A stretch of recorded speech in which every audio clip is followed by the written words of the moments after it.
হ্যাঁ হ্যাঁ শীতল নিতাই তোরে দেখলে হৃদয় হয় শীতল সব দেখলে কেন হয় মানে সবচেয়ে হচ্ছে মানে সবচেয়ে হচ্ছে গুরুত্বপূর্ণ মানে আলোচনা হয়েছে আজকে।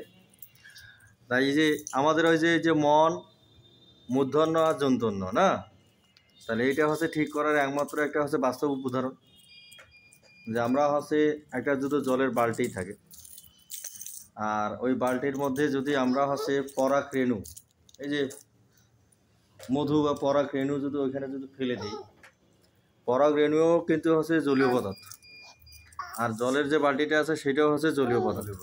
জলীয় পদার্থ কিনা দেখবেন আমরা যদি হচ্ছে পরাগ রেণু হই আর পরমাত্মা যদি হচ্ছে জলের বালতি হয়, হ্যাঁ, তা যতক্ষণ না পর্যন্ত সে হচ্ছে ওই পরাগ রেণুটা জলের সাথে যতক্ষণ না মিশবে ততক্ষণ পর্যন্ত দেখবেন যে ওর গতি এদিকে যাবে ওদিকে যাবে ওদিকে যাবে ওদিকে যাবে ওদিকে যাবে ওদিকে না, ওর হচ্ছে ছোটাছুটি চলতেই আছে চলতেই আছে চলতেই আছে।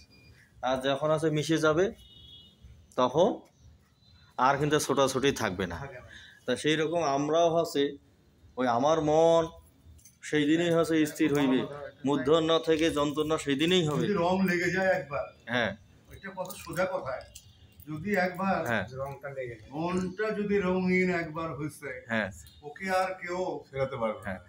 এইটা হচ্ছে বিজ্ঞানের ভাষায় বলা হয় বাউনিয়ার গতি বলা হয়। বিজ্ঞানী হচ্ছে ব্রাউন, ঠিক আছে, এই গতিটা হচ্ছে আবিষ্কার করেছে, ঠিক আছে। তাহলে আমাদের হচ্ছে জীবনটা হচ্ছে বাউনিয়ার গতির মতোই। আর এই একমাত্র এই বাউনিয়ার গতিটাকে আমরা হচ্ছে স্থির করতে পারি একমাত্র অভ্যাসের দ্বারাই। আর অভ্যাস একমাত্র তৈরি হবে আমার কিসের মাধ্যমে? বাউলা কি বানাইলো রে? হ্যাঁ, হাসনের রাজা আরে বাউলা কি বানাইলো? হ্যাঁ, মানে একমাত্র অভ্যাস যোগের মাধ্যমেই আমরা হচ্ছে আমাদের মনটাকে স্থির করতে পারি। আর সেই জন্য আমার দরকার হচ্ছে ঘন ঘন সাধু সঙ্গ এবং নিত্য সাধু সঙ্গ, ঠিক আছে। প্রতিদিনই যদি আমরা সাধু সঙ্গ করতে পারি তাহলেই হচ্ছে মনের মধ্যে যে আমাদের যে ক্লেশ আছে এবং গ্লানিগুলো আছে সেগুলো কদর্য যেগুলো আছে সেগুলো আছে ধুয়ে মুছে যাওয়ার চেষ্টা করে। কিন্তু মনের কালিমা সম্পূর্ণরূপে কিন্তু ধোয়া যায় না, হয় না, মানে কলস যায় না।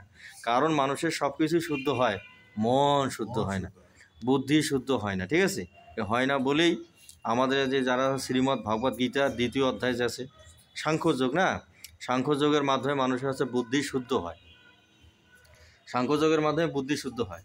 সেই জন্য দেখবেন যে যারা গীতা অধ্যয়ন করে দেখবেন যার বুদ্ধি শুদ্ধ নাই সে কিন্তু সাংখ্যযোগ মুখস্থ করে রাখতে পারবে না।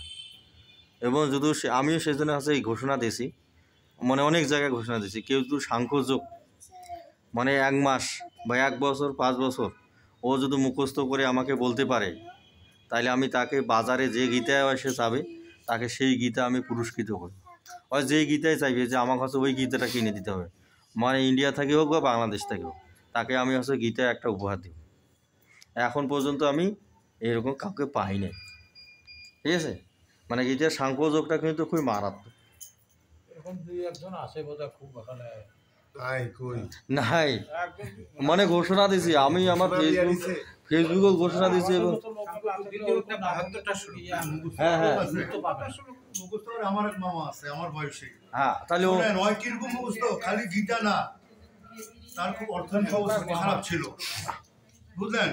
মানে যদি থাকে আপনার মামা যদি আমাকে এখনো শুনি পায় না, আমি ওনাকে একখান গীতা উপহার দেবো, নিয়ে আসেন, আমি শুনিব। ও অঙ্ক পর্যন্ত মুখস্থ করে ফিরে গেছে। হ্যাঁ, নোট বই দেখি না উনি কি বাসি আছে না নাই? হ্যাঁ আছে। হ্যাঁ, বোঝাই গেল লোক নেই। হ্যাঁ, কি করবে? হ্যাঁ, ও মানে কি ও যেটা পড়ে ওইটা মুখস্থ করে থাকে। আমার তো মাস্টার নাই, হ্যাঁ, হ্যাঁ, আমার তো মাস্টার নাই, ও অঙ্ক পর্যন্ত মুখস্থ করে তুইছে। এরকম কিছু কিছু মানুষ আছে।